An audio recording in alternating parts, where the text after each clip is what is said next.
प्रभु यीशु मसीह के नाम से नमस्कार और जय मसीह की। आज हम विषय में जाने से पहले 2 लाइन के गीतों को गाकर प्रभु की महिमा करके हम आगे बढ़ेंगे और प्रभु का धन्यवाद करते हैं। तू प्यार का सागर सागर दया का तू है, तू प्यार का सागर सागर दया का तू है। तेरे प्यार के सागर में हम तैरना चाहते हैं, तेरे प्यार के सागर में हम तैरना चाहते हैं। गहराई मिले सागर की, ऊंचाई मिले आसमां की, गहराई मिले सागर की, ऊंचाई मिले आसमां की। कोई नाप ना पाएगा गहराई तेरे प्यार की, कोई नाप ना पाएगा गहराई तेरे प्यार की। तू प्यार का सागर सागर दया का तू है, तू प्यार का सागर सागर दया का तू है। तेरे प्यार के सागर में हम तैरना चाहते हैं, तेरे प्यार के सागर में हम तैरना चाहते हैं। परमेश्वर होने पर भी तू मानव रूप धारण किया, परमेश्वर होने पर तू मानव रूप धारण किया। तेरे इसी प्यार ने नया जीवन हमें दे दिया, तेरे इसी प्यार ने नया जीवन हमें दे दिया। तू प्यार का सागर सागर दया का तू है, तेरे प्यार के सागर में हम तैरना चाहते हैं। प्रभु का धन्यवाद करते हैं। सुंदर गीतों को मेरे मन में चल रहा था, मैंने आपके बीच में रख दिया। मैं बहुत अच्छा सुरीला नहीं हूँ कि बहुत अच्छे से गा सकूं, पर जैसे भी आवाज़ है प्रभु का धन्यवाद करता हूं। आज हम अपने विषयों में जाते हैं। आज का विषय बहुत ही सुंदर और बहुत अद्भुत है। आज का विषय है समस्या अनेक है, समाधान एकमात्र यीशु ही है। क्या है? समस्या अनेक है, समाधान यीशु ही एकमात्र है, और इसका कोई निवारण करने वाला नहीं है, और इसका समाधान का कोई छुटकारा देने वाला नहीं है, और तमाम समस्याओं से हमें छुटकारा देने वाला भी कोई नहीं है। तो आज हम कुछ बातों को देखते हुए आगे बढ़ते हैं। आज का संसार समस्याओं से घिरा हुआ है। कोई पाप से परेशान है, कोई भय से, कोई बीमारी से, कोई टूटे हुए संबंधों रिश्तों से, कोई आर्थिक संकट से, और कोई भविष्य की चिंता से।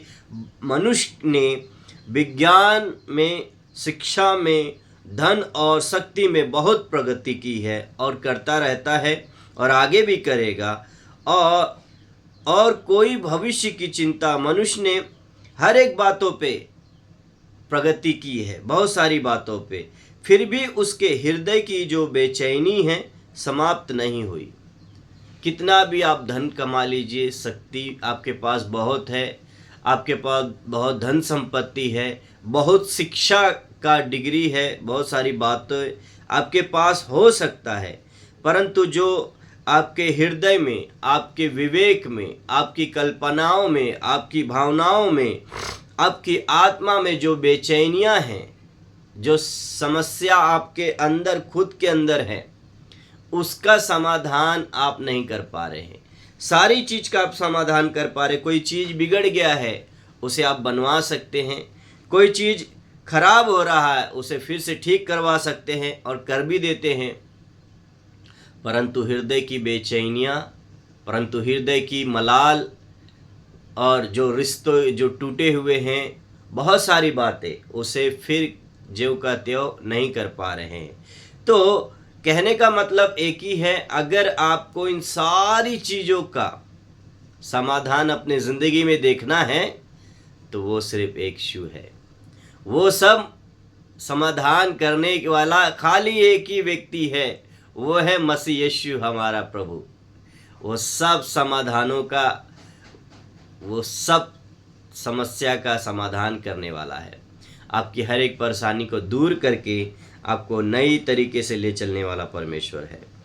संसार अनेक समाधान प्रस्तुत करता है, परंतु वे अक्सर अस्थायी सिद्ध होते हैं।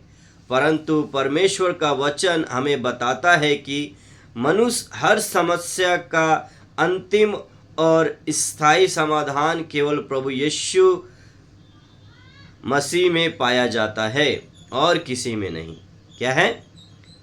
जो स्थायी है वो सिर्फ यीशु मसीह में है और वही पूरा करता है और स्थिर आपको ले कर सकता है। वचन देखते हैं, वचन में लिखा है यूहन्ना 14 अध्याय 6 वचन।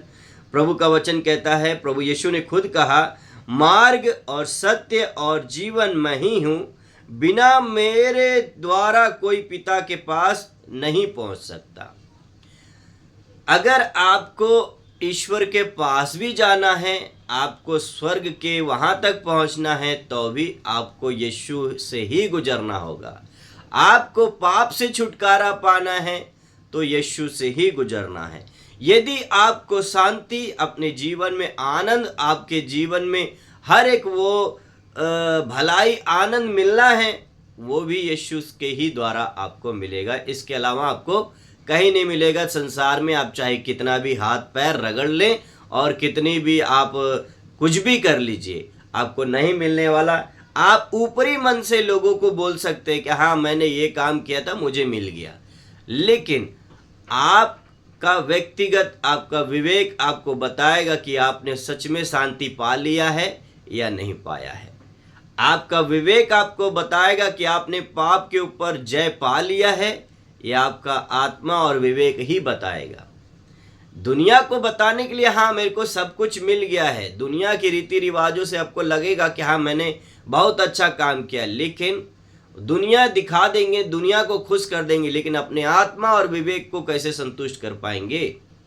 अगर उसको आत्मा और विवेक को संतुष्ट करना है तो सिर्फ एकमात्र यीशु है, जो सारी बेचैनियों का, सारी समस्याओं का समाधान यीशु ही कर सकता है।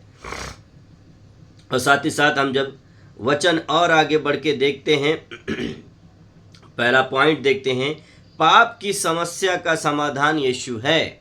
आप इसे कैसे मानना चाहते हैं यह आपके ऊपर निर्भर करता है। मनुष्य की सबसे बड़ी समस्या पाप है। पाप ने मनुष्यों को परमेश्वर से अलग कर दिया है।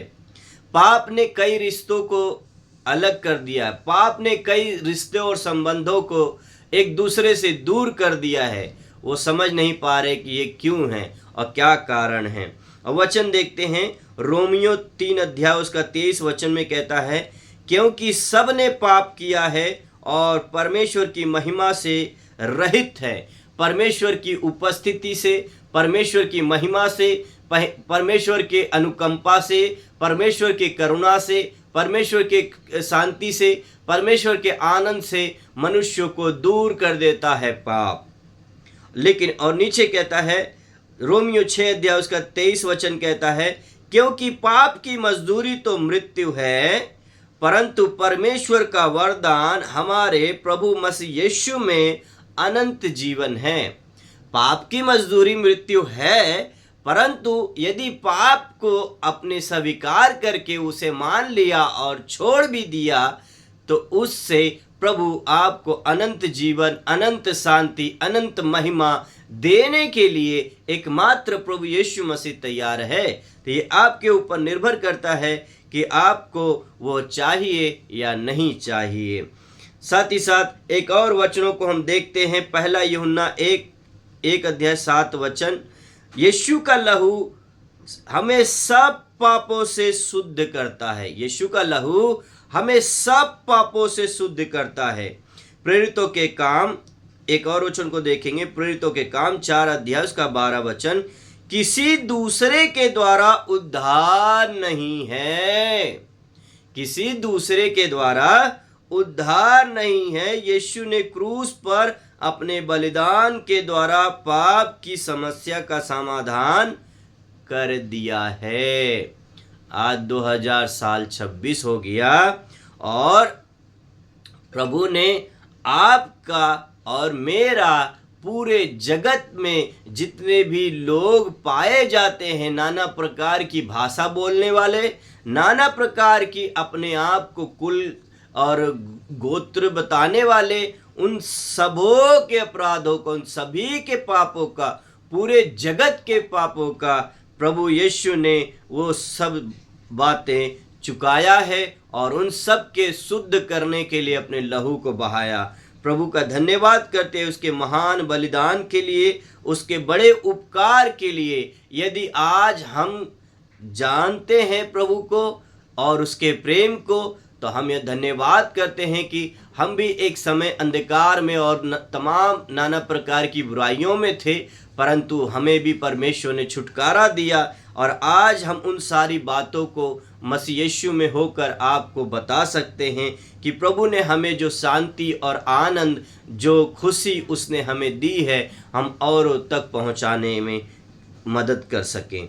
प्रभु का धन्यवाद करते हैं और इसी बात को एक थोड़ा सा एक उदाहरण देखते हुए आगे बढ़ते हैं।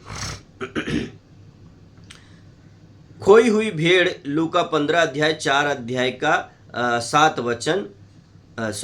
का 4 से 7 चरवाहा 99 भेड़ों को छोड़कर उस एक खोई हुई भेड़ को ढूंढने गया।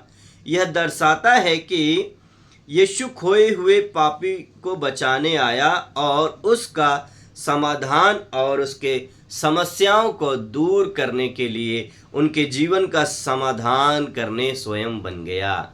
स्वयं समाधान बन गया और कुछ नहीं। आपके, मेरे और जक्कई चुंगी लेता था और वो कहता था कि, और बहुत से लोग उसे कहते थे, यीशु मसीह तो पापियों के घर में बैठा हुआ है, उनके साथ खाता पीता है। तो प्रभु यीशु ने कहा कि आज इसके घर में उद्धार आया है, आज इसके घर में उद्धार आया। और फिर जक्कई भी अपने अंदर शर्मा जाता है और जान लेता है कि लोग बुरा भला कह रहे, तो वो खड़े होके कहता है कि प्रभु, मैं जितने लोगों से लेता हूँ उसका 4 गुना मैं लौटा देता हूँ। तो प्रभु यीशु ने कहा कि आज इसके घर में, इसके ज़िंदगी में एक उद्धार आया है। तो प्रभु आपके जीवन में भी, आपके घर में भी, आपके घराने में भी उद्धार ला सकता है, यदि आप अपने अपराध को, अपने पाप को, अपनी इन तमाम बुराइयों को आप मान ले और उन तमाम गलत संबंधों को, गलत रिश्तों को, जो अपने माँ बाप से दूर होकर, जो अपनी पति और पत्नी से दूर होकर एक गलत रिश्ता और गलत संबंधों में जी रहे हैं, उन सभी समस्याओं का एक ही मात्र समाधान है, वो यीशु मसीह है। यदि आप मान ले, स्वीकार कर लें, प्रभु आपके साथ खड़ा है और आपको आगे ले चलने के लिए तैयार है। दूसरा पॉइंट देखते हैं, भय, चिंता और जीवन के संघर्षों का समाधान भी यीशु है। जो आप डर डर के रहते हैं, देखिए कभी कभी जब मैं बहुत छोटा था, जब मुंबई में रहता था, तो एक बार मैंने पापा के जेब से 10 रुपया लिया था। वो 10 रुपया मैंने न खाया और न खर्च किया। उस 10 रुपये का मैंने कुछ सामान भी नहीं ले पाया। डर अंदर हो गया था, अगर मैं खर्च कर दूंगा तो बाबूजी मुझे मारेंगे। समझ रहे? वो मेरे जेब में ही पड़ा रहा और मैंने उसे चोरी से निकाला और अम्मा को पता चल गया था और अम्मा ने बाबूजी को बता दिया कि उसने 10 रुपया लिया है। लेकिन मेरे अंदर इतना डर हो गया था कि बाबूजी मुझे मारेंगे, और मैंने मांगा नहीं बल्कि ले लिया है और चुराया है। तो मेरे अंदर डर था, और डर के माले में उसको रखे रहा और उसे खर्च नहीं कर पा रहा था। और यही था कि खर्च करूँगा तो मार पड़ेगी, बहुत मार पड़ेगी। लेकिन जब बाबूजी काम से आए, उस समय मेरे पापा मुंबई में फल बेचते थे, तो जब पापा आए, शाम को आए, तो मैंने वो पैसे वापस कर दिया। तो बाबूजी ने मारा नहीं, उन्होंने एक ही चीज़ को कहा कि ठीक है, तुझे चाहिए तो मांग ले, लेकिन इस तरीके से ये गलत है, नहीं लेना दोबारा। मुझसे मांग ले, अम्मा से मांग ले, पर जेब से कभी नहीं निकालना। तो परमेश्वर भी आपसे और मुझसे यही चाहता है। अगर आपको वो चाहिए, शांति चाहिए, आनंद चाहिए, छुटकारा चाहिए, प्रभु से मांगो। वो बिना उलाहना, बिना कुड़कुड़ाए, बिना आपको दोष लगाए देने के लिए तैयार है।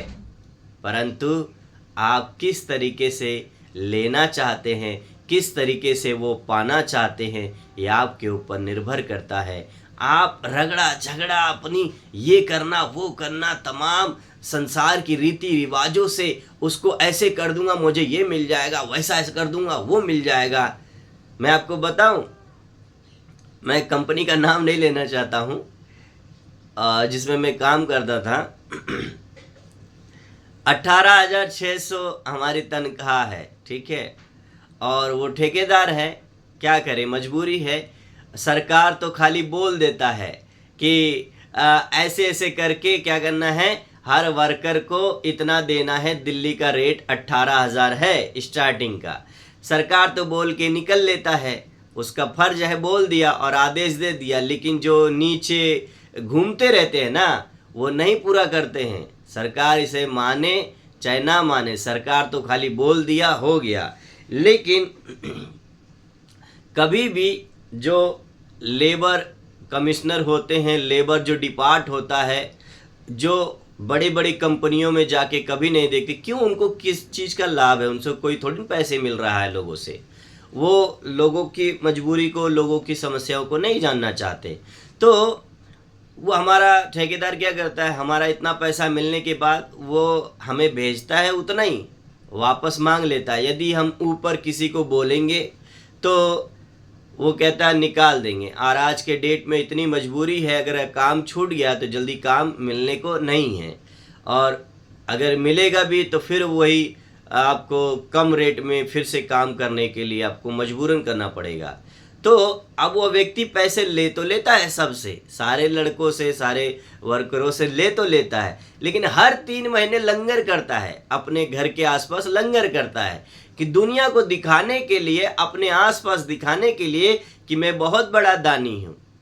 देखो, आज ये वीडियो हो सकता है बहुत लोगों के पास जाए, आने वाले समय में भी हो जाएगा ये, अगर प्रभु के दया से नहीं हटा, अगर इसे कोई नहीं हटाया, तो प्रभु के दया से ये वीडियो जब जाएगा आप लोगों के पास, तो बहुत लंगर और बहुत दान दक्षिणा करना अच्छी बात है, लोगों को खिलाना अच्छी बात है, लेकिन उस लंगर में, उस दान दक्षिणा में आपने कैसी कमाई लगाई, ये आपके ऊपर निर्भर करता है।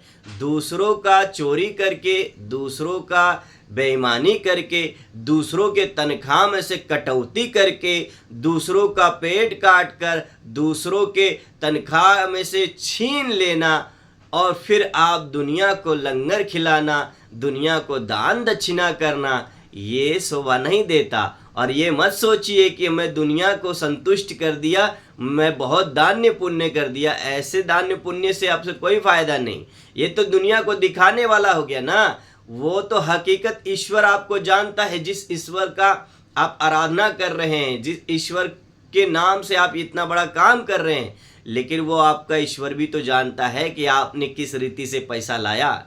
समझ रहे? तो आप जैसा धन लगाएंगे वैसा ही आशीष मिलेगा। समझ रहे? आए हम दूसरे पॉइंट में देखते हैं। भय की बात मैंने इसलिए क्या किया कि मैं जो बचपन में मैंने 10 रुपये चोरी किया था, तो उसका भय मुझे दिन भर सताता रहा, और मैं ना उसे खर्च कर पाया, ना कुछ कर पाया। वो दिन और आज प्रभु का धन्यवाद करता हूँ कि इस तरीके से कभी भी किसी का पैसा या अपने घर में से किसी का पैसा नहीं लिया, क्योंकि प्रभु का धन्यवाद करता हूँ कि उस दिन के बाद से मुझे बहुत कुछ सीखने को मिल गया था। तो दूसरा पॉइंट यही है, भय, चिंता और जीवन के संघर्षों का समाधान एकमात्र प्रभु यीशु मसीह है। आज लाखों लोग चिंता, तनाव, निराशा और भय में जी रहे हैं। क्यों जी रहे हैं? क्योंकि इनके अंदर पाप है, पाप से संघर्ष कर रहे हैं। कई ऐसे टूटे रिश्ते हैं, अपने पति पत्नियों का अलग अलग संबंध है, उनको कौन ठीक करेगा? पति का अलग संबंध कहीं चल रहा है, पत्नियों का कहीं और अलग चल रहा है, बहनों का कहीं और चल रहा है, भाइयों का कहीं और चल रहा है, बीवियों का कहीं और चल रहा है। अपने घर की समस्या अगर उनसे पूछे तो बड़ी समस्या लोगों का है। वो उसे पसंद नहीं करता, वो उसे पसंद नहीं करता। कैसे रहेगा? ऐसे थोड़ी ना संबंध ठीक रहेंगे। अगर आपको संबंध अपने जीवन का ठीक करना है तो एकमात्र प्रभु है जो आपकी ज़िंदगी के सब कुछ ठीक कर देगा। उसका एक ही बात है कि सारी बातों को छोड़कर अपने पापों को मान ले, अंगीकार कर लें और उसे छोड़ दें। प्रभु आप पर दया करेगा और आप पे तरस खा के वो सारी बातें आपके जीवन से दूर कर देगा और आपको ऐसा आनंद, ऐसा शांति, ऐसा सुकून देगा जो कभी आपने कभी अपने जीवन में अनुभव नहीं किया होगा। यहाँ प्रभु कहता है, आज लाखों लोग चिंता, तनाव, निराश और भय में जी रहे हैं। मत्ती रचित सुसमाचार 11 का 28 वचन देखते हैं, हे परिश्रम करने वालों और बोझ से दबे हुए लोग मेरे पास आओ, मेरे पास आओ, मैं तुम्हें क्या करूँगा? विश्राम दूंगा। प्रभु आपको बुला रहा है। आप कितने परिश्रमी हैं, आप कितने समस्याओं से दबे हुए हैं, आप कितनी परेशानियों से एकदम परेशान हैं, आपके जीवन में क्या समस्या है। आप ना सोचिए कि लोग क्या कहेंगे, आप खुलकर प्रभु यीशु से बताइए, प्रभु यीशु से कहिए। प्रभु आपका जीवन का समाधान करने के लिए तैयार है। फिलिपियों में भी कहता है 4 अध्याय का 6 से 7 वचन, किसी भी बात की चिंता मत करो, किसी भी बात की चिंता मत करो, हर एक बात, हर एक प्रार्थना, निवेदन के साथ प्रभु यीशु के सामने रखा जाए, वो सब कुछ आपके लिए ठीक कर देगा। हकीकत है, हकीकत है। वो कहता है, पौलुस कहता है अपने वचन में, मैं कहता हूँ आनंदित रहो और फिर कहता हूँ कि आनंदित रहो। आनंदित एक इंसान तब होता है जब उसके जीवन में समस्या नहीं होता है। और एक तरह है, समस्या है परंतु वो समस्या आप पर हावी नहीं हो पाएगा। देखिए, काम का है, घर परिवार में है, संसार में है, कोई ना कोई समस्या उठ खड़ा होता है, लेकिन ऐसे समस्या आपकी ज़िंदगी में घर नहीं कर पाएगा। यदि परमेश्वर का आनंद, परमेश्वर की शांति आपके जीवन में है तो कितना भी बाहर समस्या लड़ाई करे, कितना भी समस्या आपके सामने आए, परंतु वो आर्थिक की बातें, तमाम लड़ाई झगड़े की बातें आपके जीवन में हावी नहीं हो पाएगा। वो पाप की बातें आपके जीवन में हावी नहीं हो पाएगा यदि प्रभु यीशु मसीह आपके जीवन में है तो। भजन संहिता के देखते हैं 46 अध्याय उसका 1 वचन, परमेश्वर हमारा शरण स्थान और बल है। यूहन्ना 16 अध्याय 33 वचन कहता है, संसार में तुम्हें कलेश होगा परंतु ढाढ़स बांधो, मैंने संसार को जीत लिया है। ढाढ़स बांधो, हिम्मत रखो, यीशु ने इन सारी चीज़ों को जीत लिया है, इस पे जयवंत हुआ है, और जो जयवंत हुआ है वही आपको जय दे सकता है। आगे देखते हैं, यीशु समस्या को हमेशा तुरंत नहीं हटाता परंतु समस्या के बीच में हमें सामर्थ्य और शांति भी देता है। उदाहरण देखते हैं, आंधी में शिष्य लोग जो पानी में चल रहे थे, नाव में थे, तो जब आंधी तूफान आया तो घबरा गए थे। मरकुस में लिखा है, मरकुस 4 अध्याय 35 से 41 वचन में आप जरूर पढ़िएगा। जब समुद्र में भयंकर आंधी आई तब शिष्य घबरा गए, परंतु यीशु ने हवा और समुद्र को डांटा और बड़ी शांति हो गई। जहाँ यीशु उपस्थित है वहाँ संकट अंतिम शब्द नहीं बोलता। क्या है? अंतिम शब्द नहीं बोलता। जहाँ यीशु है वो हर कोई चीज आप पे हावी नहीं हो पाएगा। हम तीसरे पॉइंट में देखते हैं, मृत्यु और अनंत जीवन की समस्या का समाधान भी यीशु मसीह है। मृत्यु पे भी प्रभु ने जय पाया, तीसरे दिन वो जी उठा।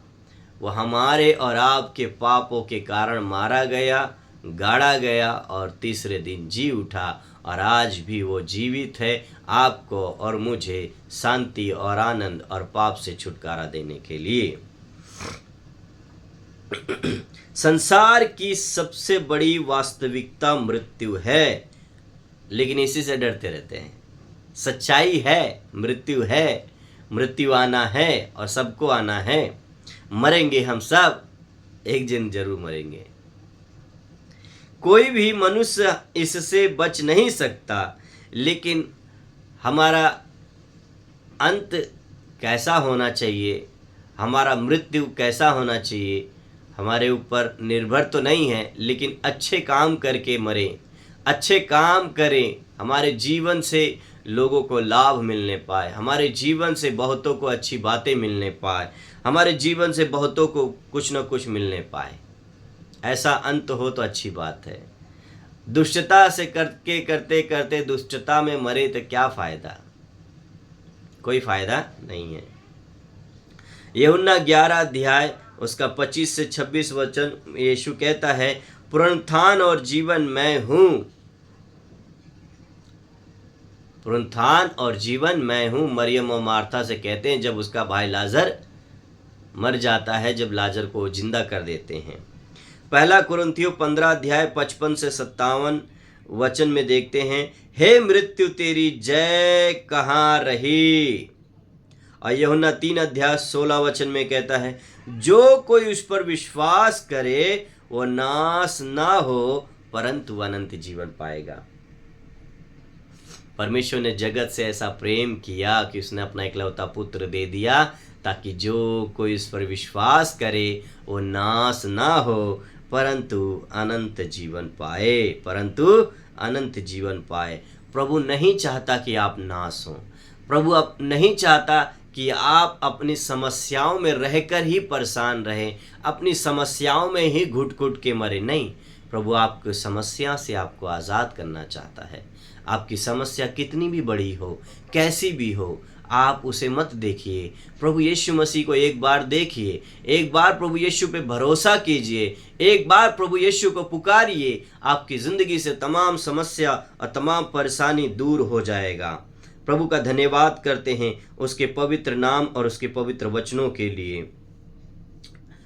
पहला पत्रस 1 अध्याय उसका 3 से 4 वचन में कहता है, जीवित आशा और अविनाशी मिरास का वादा मसीह यीशु ने दिया है। जीवित आशा और अविनाशी